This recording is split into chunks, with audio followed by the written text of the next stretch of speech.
Friends, நம்ம இந்த வீடியோவில் என்ன பார்க்க போகிறோம் அப்படின்னா லாங் அன்வைண்டிங், ஷார்ட் கவரிங் இது ரெண்டும் பார்க்க போகிறோம்.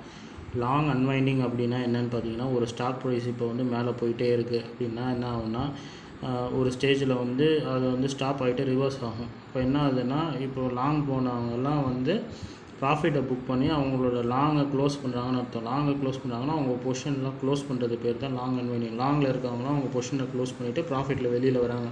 ஸோ அப்போ என்ன ஆகும்னா, ஆட்டோமேட்டிக்காக வந்து ப்ரைஸ் விழ ஆரம்பிக்கும். லாங் போனவங்களாம் ப்ராஃபிட் புக் பண்ணுறாங்க இல்லைங்களா?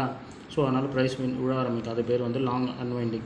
ஷார்ட் கவரிங் அப்படின்னா பார்த்தீங்கன்னா, இப்போ மார்க்கெட்டோட ப்ரைஸ் வந்து கீழே போயிட்டே இருந்துட்டு இப்போ ஷார்ட் போனவங்களாம் ஒரு ஸ்டேஜுக்கு அப்புறம் மார்க்கெட் ஆகிட்டால் ரிவர்ஸ் ஆகிறோம்னா அவங்க ப்ராஃபிட் புக் பண்ணுறதால அவங்க ஷார்ட் கவர் பண்ணுவாங்க. அவங்க ஷார்ட்டை கவர் பண்ணுறதுன்னு சொல்லுவாங்க. அது கவர் பண்ணுறதால என்ன பண்ணால் ப்ரைஸ் ஆட்டோமேட்டிக்காக ரைஸ் ஆகும். ஸோ பையர்ஸ் வர்றது இல்லாமல் அவங்க புக் பண்ணுறதுனால வந்து ப்ரைஸ் வந்து ஷூட் அப் ஆகும். இது பேர் வந்து ஷார்ட்